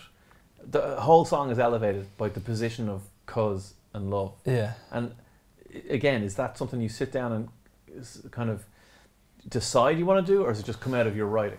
That was a conscious one because it was conscious, but it was natural as well. Yeah. It happens in the second half of the first verse and the second half of the second verse. Yeah. It was just that there was a little space there that I thought in the second half of each time just to elevate, just to push the song a little bit. I can say something, and the words just happened to fit in perfectly with the sentence, and it sounded lovely in the grander melody. And yeah, I'm glad you noticed that. No, it's one of my favourite things on the whole record. Those two spots in the verses is like it just goes from this is a great verse, this is a great nice song to like, oh, okay. They've really thought about this. You know. Yeah. Like it's a beautiful piece of writing. Also, production-wise, in the last chorus, they're huge synths. Yeah. And you would think, if I was mixing it myself, I'd go, oh, they're too loud. And they are too loud, but they really work. They work. I know that was something that I had, between me and Jason again, I had added in a lot, Jason added in a lot. I had added in the sub bass at the end, which fills out. Huge, Jason mixed it. And I do hear that. It sounds like the vocals being drowned out. Yeah. But speaking about the production of the end of the song, I think he did that on purpose because the way the song ends, it builds and then stops. Absolutely stops. It sounds like it's building, the vocals drowning out, and then bang, it finishes you with that final line. It's when you use the word lighthouse in it, it's almost like that's what a lighthouse does in the crazy stormy seas.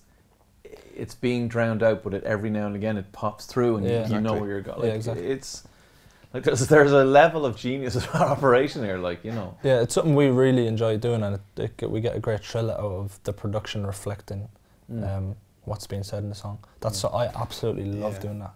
It's one of my favourite parts of the creative process, and any chance we can get to do something like that it's not maybe not that noticeable if you're just passively listening to the song, but when you dissect the songs, there's a lot of reflection and a lot of marrying between the two, and it's something we really enjoy doing. Hurt Nobody is one of those songs that I have, since I got the record, have been singing. Like, I was telling you, even today, I was in the kitchen and work, and I was just absent-mindedly singing the opening few lines of the tune.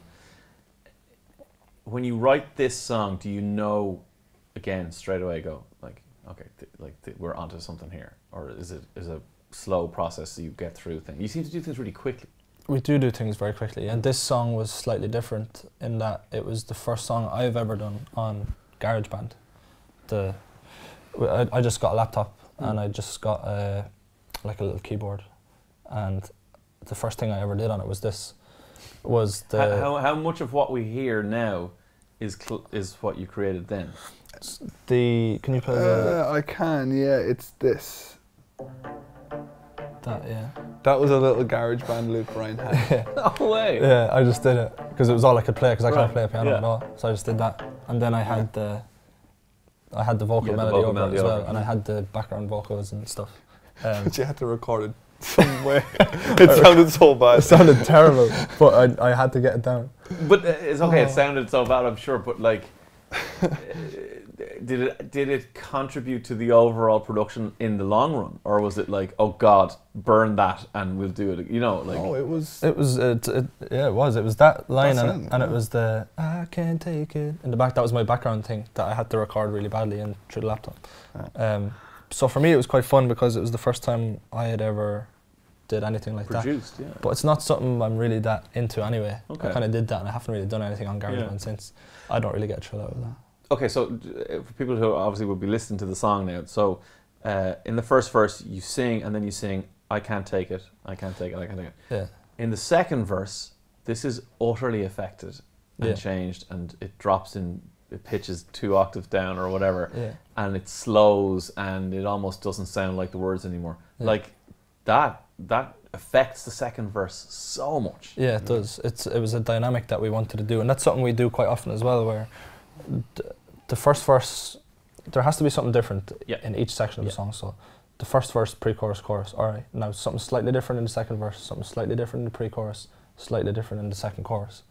And that's something we always try and do, just but something very small. Yeah. And something like that is a very small thing, but it's something fresh for somebody's ears all the time.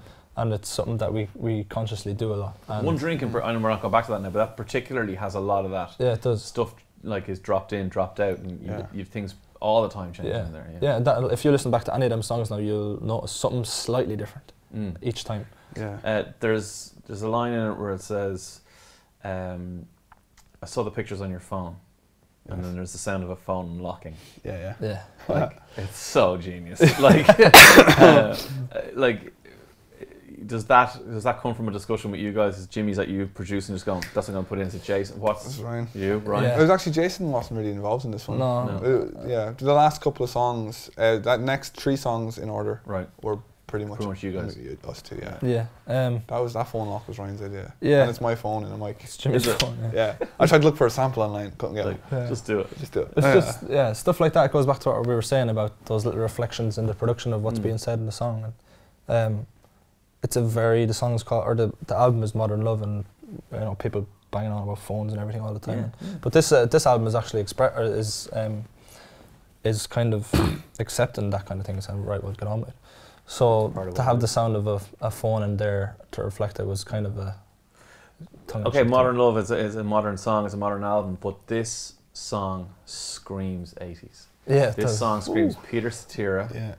And then once it hits, like, after the middle 8, it's a John Hughes movie. Like, I don't even know if you guys know who the hell John Hughes is, but like, it's The Breakfast Club, and it's that moment of absolute triumph in one of his movies. Like, do you know what? There was a part after Jimmy Hayes actually referred to the song as, like, he said it's like I've gone to the future, and then went back to the 80s, and then came back and made with this what song. I've found in the future, I came back to the 80s and showed it to them, and then we made this song. Right, And with that little bit we were talking about, where you say it's like a John Hughes film moment, was I said to Jimmy after the middle 8 part, I was like, just don't go right back into the chorus this time, go to a musical part. And I've never seen somebody get something so right in my life. Right. It was like exactly what I wanted to hear in my head, and I didn't even tell him anything. I just said, go to a musical part. And I came back, I was like, how did you do that?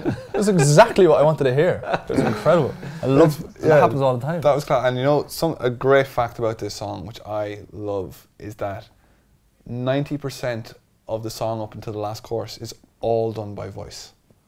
There is only one instrument in the whole song up to the last chorus that is played on a keyboard, and that's the riff. Right. Everything else is the vocal. voice. The synths you hear, the drum beat is me beatboxing. No way. And all the synths are vocals. Vocals. Of singing a note and then making it. Making it. So like, it's mad to hear. Even for example, if I'm allowed to play a bit. Play something. Yeah.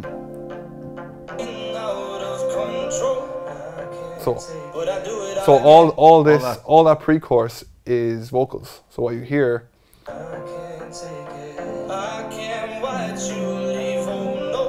All vocals, and then that riff is the only thing in the background that's playing. And same with the beat in the second verse. That was all that stuff in the second verse was me beatboxing, and I found like that's what makes this song different as well, is because you cannot recreate it. No. Because it was literally us doing just things into microphones that made the whole song. To the very end, that's when we kicked in with real instruments. Yeah. So it's just, I love it for that reason. Yeah, I can understand. and that gives the kind of crescendo such much more of an impact. Yeah. Now it's all real instruments, and it's such a big song. Yeah. And that's something that song is a song I can't wait to play live. We've rehearsed it, and it sounds so good. It's so good. It's so good, especially when all the real instruments come in. Can't It's wait to amazing. hear That's it. like it's our favourite song on the album, I think. Yeah. Yeah, Wow. I think so. It's just so Yeah. different or something. Yeah, no, it's as I said, it's my absolute favourite. It's one of the things I keep singing and keep singing and keep singing. So, when I listened to this record first, I had my MacBook on my lap, headphones on in the dark, and I wrote stuff about every song. I listened to every song 3 times before I moved on to the next one. I just wanted to make sure I was feeling everything. Yeah. The 2 words I wrote down the first time I heard this song was "holy shit," because there's nothing about Life at the Party that you expect from you guys. Yeah. Nothing. So it starts off with a massive like vocoder intro. Yeah. Like Soulful vocoder intro. yeah, I mean, I'll be honest with you, picture this, that's not what I was thinking of. Yeah. But it works so it was instantly my favourite song on the record. Like instantly. Like things have changed since, I still love it, but it was straight away I was like, this is it, this is my favourite song. Yeah, I feel the same way about that song. It's a song I love, and I love the fact that it's our song, and we created that song. And it reminds me of LA so much, that song. That sounds a bit pretentious, or that song reminds me of LA. But it does, because we were really hungover that morning for some reason. I don't know where we were, because we don't go out that often. Was that the night my bed went missing? Yeah, it was. I'm going to have to hear that story. Yeah. So Yeah, it was that night. Jimmy's bed went missing, yeah. My bed went missing. your entire bed. The whole bed. Yeah. I'm going to guess Owen Cardiff is somewhere. No, I'll tell you what happened, right? I'll tell you the story. Do you want to hear the story before we go on? Tell the story, yeah. I'll tell the story. We went out because a couple of my friends from a Thai were in LA. Right. I was like, gosh, we have to go for dinner. So we went down to our restaurant, our local restaurant we always go to. I went down, and I remember Cliff, it was 7 o'clock, and Cliff said, he's looking at the menu like, what's the strongest cocktail you have? And that's when I knew this night's not going to Oh, end. God. So we ended up going to this Savage bar in West Hollywood, and I remember one point we were singing songs in the Uber, and you had half your body out the window singing Irish songs. Singing Irish songs, trad songs, and and then we went out. Right. Yeah. And then we went out to this bar, and we got back to the house, and it was just a really nice house. There was a lot of puking in between. Oh man, it was so messy. But anyway, I woke up the next day on the couch with Cliff, and I was only wearing a pair of jeans. I was like, "Where's the rest of my clothes?" Like, and I got out of bed. It's like I got out of the couch. I'm going up to bed. I went up to my room, and it was empty. Like the floor, like no, this is the floor. And I was like, oh, I can't do this. So I went into bed. I got into bed beside Owen. Yeah. Fell asleep, and then I woke up an hour later, and Owen was gone. He comes in, he goes, "Where's your bed?" I was like, I don't know. To be honest, I really don't know. And he just looks out the window, and he's like, "There it is down there. It was in a skip down the street. The whole bed was in a skip." I was like, oh, because it was an Airbnb. We were renting the place, and we had to go down and get the bed out. It took us an hour to get back up this really windy staircase. But of course, when you were drunk, you get down the staircase in 8 seconds. Yeah, but That's the thing, we didn't do it. Ah, come on. We didn't do it. I have no recollection. It had to have been the 2 lads that were there. Because they were gone the next morning. They were gone. And there was Cliff's shoes were missing. One of them took Cliff's shoes for some reason. And the Jeez, bed. great friends. Right. Go out with them again. We had to go down to had to go into Target and buy new sheets for the bed and make it look like we only bought single bed sheets and it was a queen bed. It looked terrible, but we just set up like because it was an Airbnb. It was like, I'll be fine. But yeah, it was all scratched underneath, and I don't know how they did it. And they denied it as well. I was talking to them over Christmas, like, we never touched the bed. Didn't touch it. It's like, who?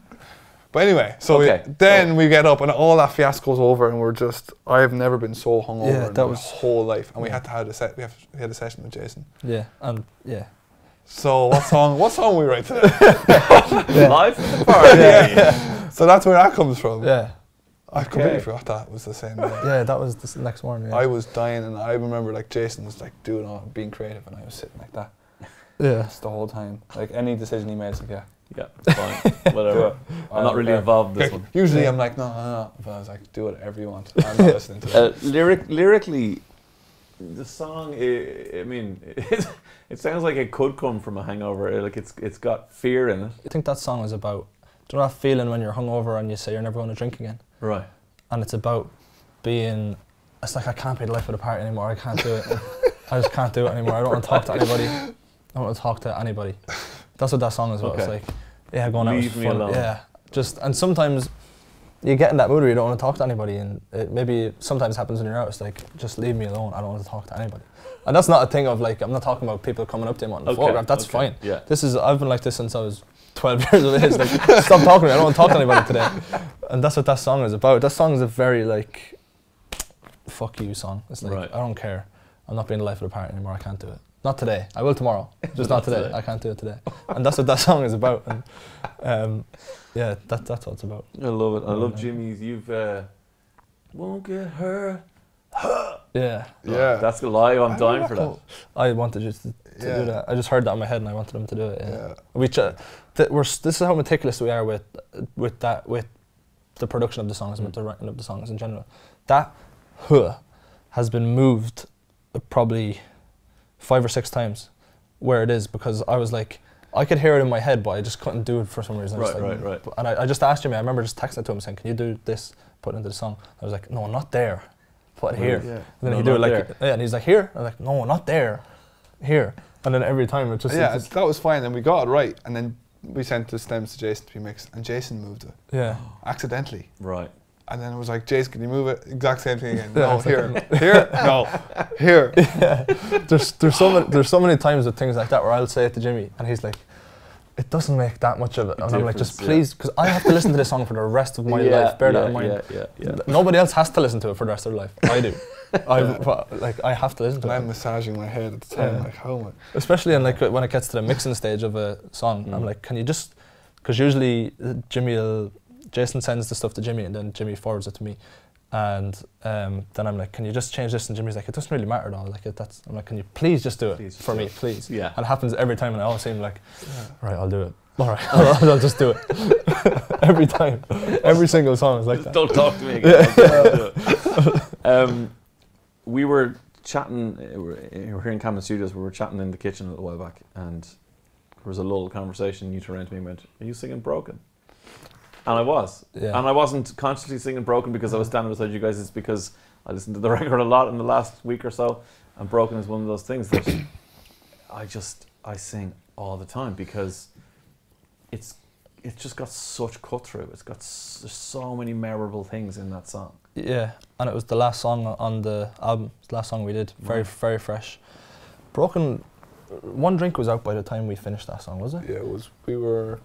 Electric Picnic Weekend was when Ryan wrote that song, I think. It was when I showed Jimmy that song. That week, the week before. Yeah, and I showed it to him because sometimes we'll have finished something in the studio and then be like, well, you don't have anything else to do. Jimmy will like, do you have any other songs? And I'll just show him a song, and that just happened to be one of them. And Jimmy tells a lie that I didn't like it. He always says that, but I really I liked it. Right, this is where he gets confused. I liked the melody, right? And then I had a very clear vision in my head of where I wanted the melody to go. I had been listening to a lot of John Bellion. I don't know if you're familiar. And I'd been listening to a lot of him at the time, who's very cool and major key and has lovely melodies. And so that's where I had the song in my head. Okay. And then Jimmy heard the melody. He was like, "Holy shit, this song is amazing." He started playing these really dark minor chords. I was like, "No, that's not where I want the song to go." Yeah, there was a stalemate of like. He was like, "It literally physically minor has to melody. go this way. I'm really sorry, but Jimmy's absolutely Oh, he's right. so right. Absolutely, Absolutely right. absolutely, he's so right. I was so wrong. But I have as well. That happened, and it was like, right, well, let's leave it. But because we had to go rehearse for Electric Picnic. We had a production day, and the whole day I was saying to Ryan, that song's a hit. And you were like, I don't care what you say. You were like, I don't know. I was like, I'm telling you right now, I'll put. I remember walking to Supermax actually.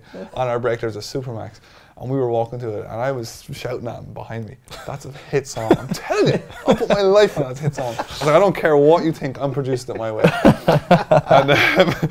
and then. That was before it even had a chorus, bear in mind. Right. It was just the verse Yeah, at that just time. verse. And then, but you got a chorus. We played Electric Picnic, and that was incredible. And all. But then we went back to the studio afterwards, and you actually had a chorus.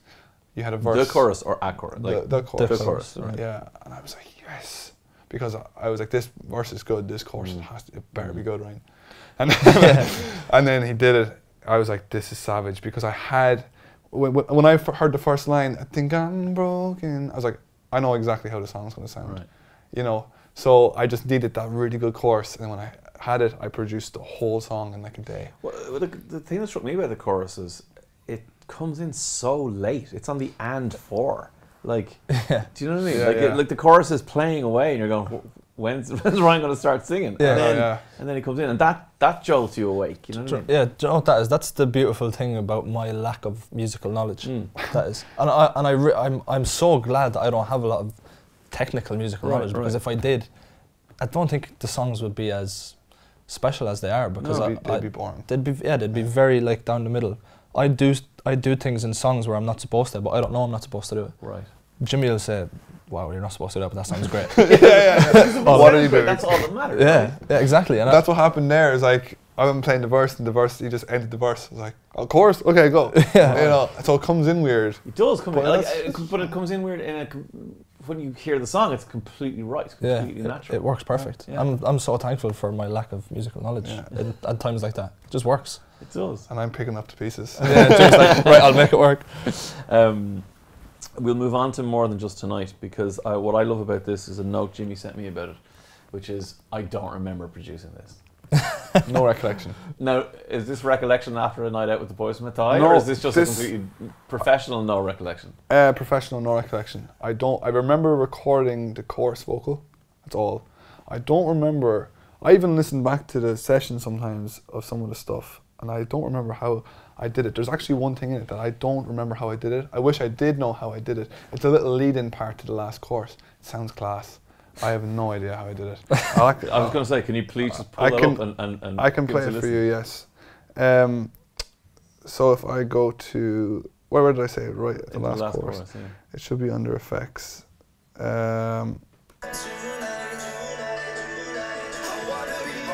This part.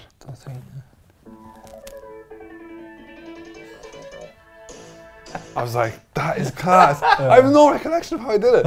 I think it sounds great. I love that part. Don't know. And is it a long time ago, or is it like, because you remember everything else in such crystal detail? I don't know why I don't remember. It's really annoying. There's a weird thing with Jimmy that I don't know if he even realises it happens, but usually happens when he's producing a song where he goes into like almost like a drunken state. But obviously he's not drunk, musically he's drunk. And he just goes into a little hole. Yeah. People call that getting into the zone, into the flow. Yeah, but this is like... He goes into the zone. Right, yeah. okay. Like if you're talking, he doesn't even hear you. Not that he's ignoring you, he actually doesn't hear you. Yeah. And I'm like this close to his face saying, can you do something for him? Yeah, I'm like... And yeah, it's and I think that's what... Cause I remember what happened, yeah. There's a few times where you do that. There's a few times where we'll do a song in the studio and then I'll go home and I'll do boring, monotonous stuff, and then 5 hours later I get an email of a song off Jimmy and it's this absolute anthem that we've just been working on 5 hours later, and I'm like, how did you do that in 5 hours? Yeah. And it's just and that must be what happened with that song. That was what happened. It was one of those things. A lot of the songs are like produced in one day, and that was one of them. I find when the vocal comes in that Ryan sends me and it's perfect, it's great, it sounds really, really good, that it's easy then for me to produce a song. Okay. But then I come up with the piano part, the big piano, and then the verse, and then the chorus. The rest I don't remember, because you do get into a zone. Yeah. You know, you start recording parts, you start playing things, and then because how I find, or how I feel like it is in my head, I have a point A and a point B. I know what B sounds like. I don't know how to get there yet, but I know exactly how the song sounds in my head before I even get there, and it's just a matter of getting there. It's interesting. People like Charlie Puth talk about that all the time, you know, and he would have a melody, but he'd know exactly how everything's going to sound. Yeah. And then it is a case of just getting that out of your head and out of your body and into that, like. Yeah, and I think once you actually do it, it's gone, and then you can't remember how or why you were thinking that way. So it works though. It worked for this one. Instinctual thing. You just follow it. This is a country song. Do you know what? I had never noticed that until last night. My father actually said the same thing. I played the album for my father for the first time last night. Really? And he said the exact same thing. He was like, "This is a country song." He said, "It sounds like Rascal Flatts." I was like, "That's a great compliment." Yeah. No, I don't. I absolutely mean that as a massive compliment. Yeah. Like, in the same way that I think Life of the Party is like, if NSYNC were around in 2019, I think that's what they would do. And again, I mean that as a massive compliment. Like, some of the best pop music ever made. Yeah. I think this is... Okay, it starts as a country song. It goes somewhere else. Yeah. But it straight up starts as a country song. Does. You know, like... It does, There's no question. I think a lot of the time, that gets said about a lot of our songs. I think it's the melodies can be quite, if you strip them back and it's just an acoustic guitar. Country boys, you know. We're not that country boys. Not that country. But again, country music is one of our favourite types of music. American country music. Like Rascal Flatts. So it must be just a subconscious thing, but a lot of the time the melodies are country melodies and could easily just be, if they're just pushed slightly, they could go into country song. But this is a band song as well. Like, this is a four-piece band song, much more so than a lot of the stuff on the record. Yeah, which we really realised when we started rehearsing a couple of weeks ago. This song live, it's like every time we finish it, we're just laughing because it's so like ballsy. This and is the crowd sing-along song. Yeah, like, it's so rock and roll in a way. Huge. Although it's not very obviously rock and roll, but it's very powerful. A festival like EP. Yeah. Like, this is going to be so insane when you do that. Like, yeah, because it's one of those songs that, like, you can write a song and put in an oh hook, you know, after the chorus that you know everyone's going to sing along. But this is the chorus people are going to sing along. You know what I mean? Like, I think it's just what's said in the chorus as well. Yeah. A lot of people can relate to that. It's such a simple thing that I've never heard anybody say before, and that's why I did it. I love it. Track 12, last track, is the second track we heard because Everything or Nothing, I don't know what you call it these days, soft released or just leaked or whatever you guys want to call it, but it was the second thing we heard, you know, as the public. And again, you guys have talked about the song. It was one of the ones that nearly didn't get a chance, and I think that would have been such a shame. Yeah, again, that's my fault. It would have been such a shame because it's such a important song for us now, and it was the reason. I always loved the song. I wrote the fucking thing. That's what. So I don't want people thinking that I don't like my own song because I love the song, but it just didn't fit sonically on the album. Okay. Sonically, it didn't fit on the album, and Jimmy loved the song so much that he said, "Right, well, I'm going to make it fit sonically on the album." Wow. This was a song that was recorded on the second shelved album, and it sounded very like the first album. Yeah. Oh yeah, absolutely. It did sound very like the first album, and I loved it. It was the first time I heard the voice note. Middle of the night, I heard it. I was like, "This is my favorite song." You know, it's such an emotional song. I loved it. I loved it so much, and we recorded it, and I loved it even more. Loved it, everything about it. And all of a sudden, it started moving down the list, down the to the very bottom. I was like, "Yeah, it's not happening," and I was having none of it really. Just got to fight and bring it back. I fought deep down. I gathered myself to try and do something about it. We were at dinner somewhere when you first started talking. It was about in the Marquee in Cork. Yes. And we were eating dinner right before going on stage, and record label was there, and they're talking whatever about songs, who knows. And in my head I'm thinking, like, they're not mentioning Everything or Nothing at all here. Like, nobody is. No one is, yeah. I'm the only one who's like, in my head, Everything or Nothing. And I remember speaking up and saying, "You know what, guys, I'm gonna give it another shot. Can I reproduce it?" And he's like, "Yeah, go for it." And I remember at that exact moment I had it in my head, or want to make this kind of sound, Okay. which is the sound you hear. I had those chords in my head going along with the melody, and that's, I went home and I started playing those chords, and it just, that's when I knew exactly where the song was going then, because it was extremely different. It was on acoustic guitar, Right. you know. It was very different. It was slow, kind of a rocky kind of song. Okay. Because I mean, the things that jump out are those piano chords are almost, they're almost, you know, Calvin Harris-y in the type of chords they are. Yeah. And then it's a Telltale Drummer song again. Yeah. Like, you know, the drums absolutely lift the whole thing. Yeah, and I think, like, I had been listening to a lot of Haim at the time, which I'm not afraid to say it's an exact, like, you had told me to watch the documentary, and there's a bit in it where they're all drumming and doing all these crazy, and they're being very musical with their toms and stuff. Yeah. I was like, I want to do that. So I created this drum beat where I wanted to make actually a musical piece of the drums. Like, if you listen to the drums on their own, it would be a musical piece. Can you solo them? Can we hear them? I can solo I think them. it's really important. I think it's such a key element to the whole song. So the drum part is like this.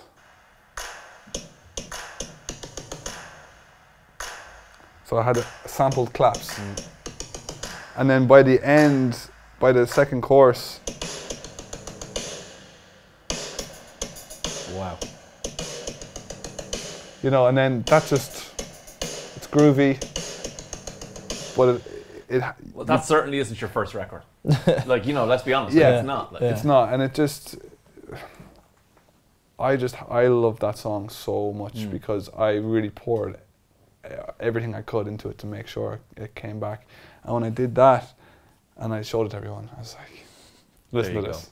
And that was it. It's on the album. Yeah, I really didn't think he was going to be able to rescue the song, not because of his lack of talent or anything like that. It's just that for somebody to be able to get a song and put it into something completely different. It's a very difficult thing to do, no matter how talented you are. And again, what I love is you guys talking about the music reflecting a song is a song of confusion, right? Yeah. And production-wise, that's what you had. You had a confused production until Jimmy found the clarity. Yeah, absolutely, yeah. And that was the important thing as well, was not only did he have to take the song and put it into the sound that we wanted it to be in, but he also had to carry the emotion in the song when doing that. And that's what I thought would be the most difficult part, was actually carrying the emotion over. And he did, and elevated the emotion even more. It did, and you know what it was? It was actually a part in the chorus that I want to play. It was the piano with. Then this. It's so emotional, and it almost for some reason it sounds Irishy in a way. I don't know why, but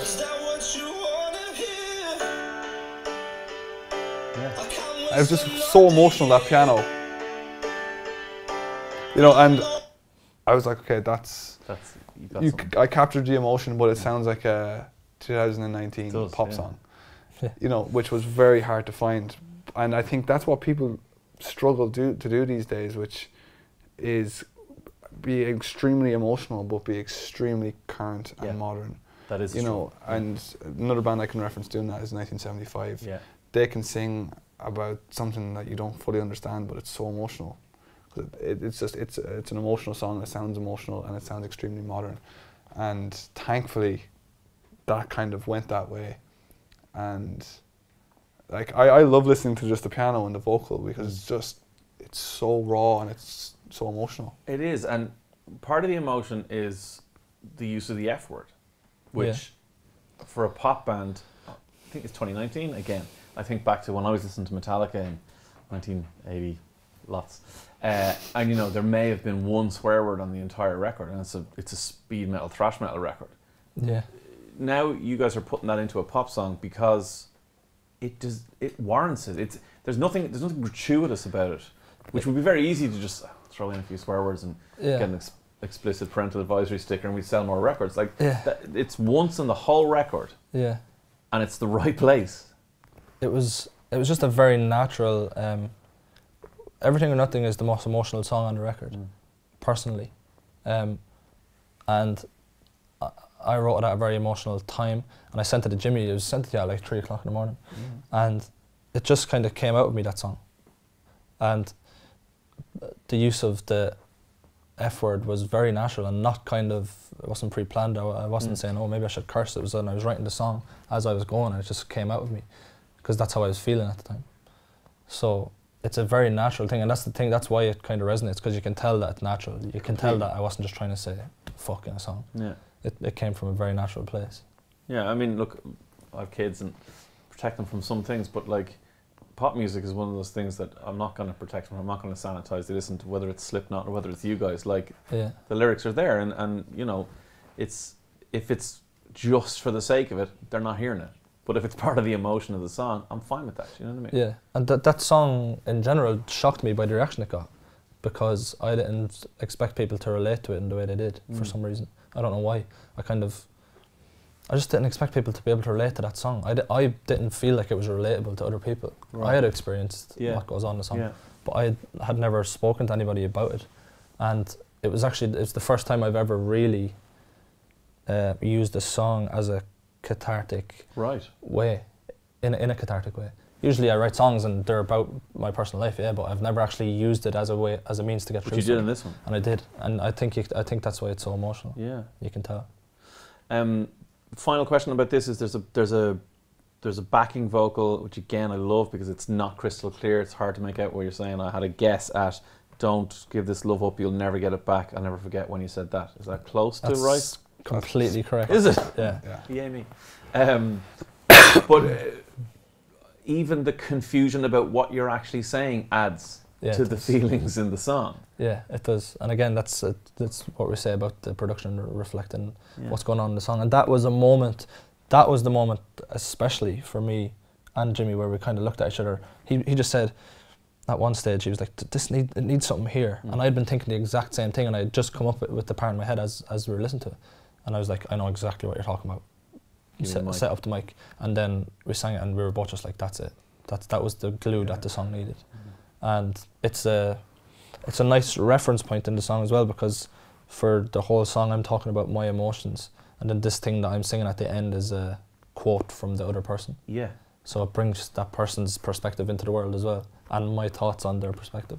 And it was just, it needed that sonically to fill that space, and it needed it lyrically as well to tie everything up. So it was perfect. Yeah, it is, and I find as the song fades out and that vocal keeps singing, you know, it's the perfect ending song, but it's the perfect end to that song. You know, because it's exactly how someone feels in that situation when is something everything or something nothing. Is that you're left hanging, and it's up to you to make that decision. You know, this song isn't gonna make it for you. No. You know, but it makes you feeling at the end like you have a black and white decision that you need to make when you're in that kind of situation, and it makes you aware of it, which I found, from my point of view, being so, like, just hearing it and listening to it as a story almost, you know, same way you'd read a story or watch a film, it left me with that imprint where I actually rethought my whole life for a minute. You know, I honestly did, you know, I had to rethink everything, like, was that decision right? Like, was I thinking straight when I made that decision, or when I broke up with that person, or when I got with that person? You know, did I think it was everything just because of the image in my head I had made of you? Yeah. It just completely highlighted this thing that people don't want to talk about. And from my point of view, hearing Ryan send me that voice note of him singing it, I was like, man, you're tapping into something completely alien in a way, even though it's so common. People don't want to talk about it. So the end of Everything or Nothing is a perfect end to Everything or Nothing, but Everything or Nothing is the end of the record. Yes. And in some ways, it's a bit like EastEnders. Like, you've left us on, what? Calf, because it doesn't feel finished. It leaves you with questions. Yeah. And it certainly has made me go back and hit play on Modern Love again and start from track 1. Like, you couldn't have chosen a more perfect ending song. Yeah, I remember you saying as soon as that song was finished that this has to be the last song on the record. Right. It just had to be. It just sounds like a closer. Yeah. And even live, it's going to have to be a very important part of the set. It has that sort of feeling of an end, or a crossroads at least. A crossroads, yeah. Yeah. That's a good word. And again, it's just a reflection of what the song's about. Yeah. And it's good to leave an album on a crossroads rather than an end, because God knows how many more albums there's going to be. We're already halfway through the third one. Which is going to be shelved and then album album 3. Yeah. Right, there are the 12 songs. I'm sure there's stuff we haven't covered. We could do another 4 hours, but let's not. But is there anything that we talked about that we didn't talk about? Is there something you want to, any message, any track, any story that you've... Let's talk about the solo in Life of the Party. Can you get that up? Oh, I can indeed. So there's a solo part in Life of the Party. It's the part after the second chorus. Yeah. And I remember sitting at Jimmy's computer with him, and we were trying to figure out. Whatever way the chords were sitting, I just didn't feel natural to sing a piece over where that was. Okay. So I said to Jimmy, said it to him in a text first. I was like, "Do you think maybe we should have like a guitar solo here?" And he was like, "Don't really know if it's a guitar solo song. Don't really know if we're a guitar solo band." Yeah, there's a couple of questions there. Yeah. I was like, "Yeah, you're right. That's true." So I kind of left it, and then we went back, and he was like, "Do you have anything written for this middle A part?" And I was like, "No, it just doesn't feel. I don't feel like I can sing over it." And then I was like, "It has to be a guitar solo." And he was like, "Right." And I was like, "But I can't play guitar very well. I can't solo." And he was like, "Right." I was like, "Is there any way you can get me in a mic, put an effect on it, and I'll sing a guitar solo?" Sing a guitar solo. And I was like, handed the microphone. Literally, I was like, "Do it." Yeah. And then I sang a solo, and that's what this solo is. It's actually it's actually me singing.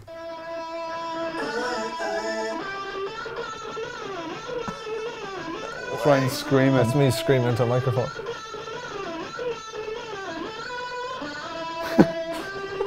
Sounds like it now. Yeah.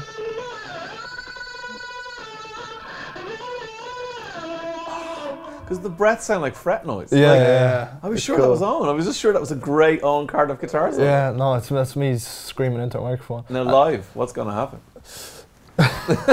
You're going to get one of the, you know the way you got those second microphones? Yeah, and yeah. just completely distorted that one? That was something we were thinking about first. I think we'll solo over it. Right. We'll do an actual guitar solo. An actual over guitar it. solo over. But and it was more extreme. I did a more extreme solo, and Jimmy was like, "We can never Totally recreate Yeah, that. it's like, We can never let's recreate that." So it was actually a virtuoso moment. Yeah. Right, okay. Yeah, it was a crazy melody, and then I was like, you know what? Let's do what modern pop writers do: repeat stuff. Yeah.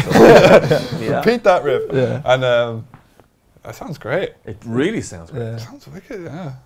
It's just a funny thing. Anytime I It listen to it, is. I always kind of laugh, because I just remember being like, "Is there any way I can sing this?" And Jimmy was just like, "Yeah, here." Jimmy and will it did make something. it work. And I was like, "All right." And then we just Yeah, did it it, worked. and it worked perfectly. Oh, it does. It And really does. it saved it, because, like I said, I just couldn't write anything for that section. Yeah, and if you'd lyricized that wouldn't have fitted perfectly in the song at all. Yeah, no, it wasn't. No. It's like the breakout moment of the "I can't be the life of the party anymore. Leave me alone. Here we go." Yeah, literally. Like, yeah. gonna have a scream like meltdown guitar here. solo to your face. Yeah, exactly. That's amazing. And then was there anything else? Broken. I just wanted to talk about Broken, yeah. Broken is about was we had been listening to a lot of John Bellion at the time, who I've referenced already, and he has a very he's almost like the way he describes things is very different and very weird. And a favourite poet of mine is John Cooper Clarke.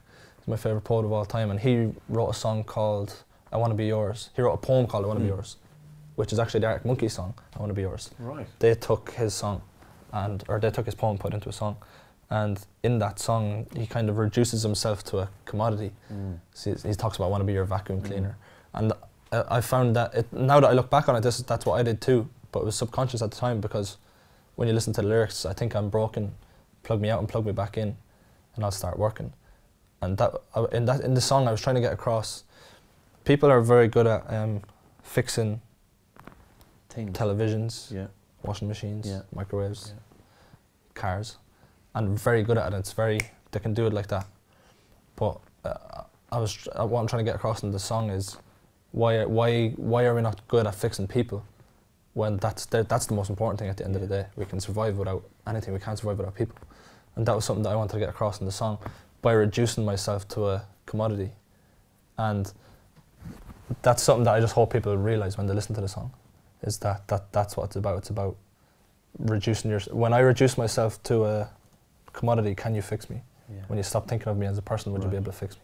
And that's something that I wanted people who listen to the song to take from the song. That's amazing. Because I mean, yeah, because you can think it's a clever lyric. Yeah. You know, enter the pin, plug the in, plug back. Yeah, like yeah. you just go, oh, that's really clever and now. But no, you say it like that. It's got a whole different meaning. It does, and I just hope, I just want people to know that when they listen to the song. And it's also like a song of desperation. It's quite a desperate song, especially the chorus. What I say in the chorus is it sounds unnatural for somebody to say that. I'd rather be broke in your hands than fixed by someone else, and I'd rather be cold in your bed than warmed by someone else. Yeah. And I think it's a sweet thing to say in a very desperate and emotional way. I think a lot of people relate to that chorus. I think the chorus is kind of the part where everyone goes, Yeah. now I get it. Yeah. Now I know exactly what you're talking about. And particularly, as I said before, the way it comes in late and hits you. Yeah. Like it's got an extra impact. Yeah, exactly. Boys, thank you for the time. Thank you for the detail. Thank you for the record. It's early 2019. It's the best record of 2019. Like 100%. I've listened to it since late 2018. And it is like, there are a couple of artists and a couple of albums over the last 2-3 years that I've loved. This is beyond like what they've done. So congratulations on it. It's superb. Before we let you go, I've got a little something for you. You don't know if you know that I've got a friend who builds things and custom builds things, and he and I were talking, and he wanted to do something and I wanted to do something. So we put our heads together towards the end of last year after I heard your record. And what have you? No way. So what we did was, if I can find the zips, here they are. I'm nervous. So how am I supposed to react? Hopefully well. Well, you can react whatever way you want. What we did was we built you Holy shit. a Modern Love Fucking hell. guitar. Wow. Oh my god. Holy shit. Every title from your record Wow. is on that. Oh my goodness, man. That is Your lip incredible. tattoo Wow, that is my lip tattoo. is there. Holy shit. The album colours are on the neck. Wow. And it's a picture of this custom built guitar from Shane, and custom built in Sligo, and a little bit of help from me, but not much. Wow. Wow, that's fucking amazing. That is incredible. That is That is for incredible. you. Thank you so very much. Enjoy, Holy commemorate the record shit. with it, hang it wherever you want, do whatever you need, play it, it works, That is amazing. and it's yours. Thank you so much. Holy fuck. That is very, very, very cool. We fucking love that. That is incredible. Thank you so much. That's Thank you very very pleasure. much.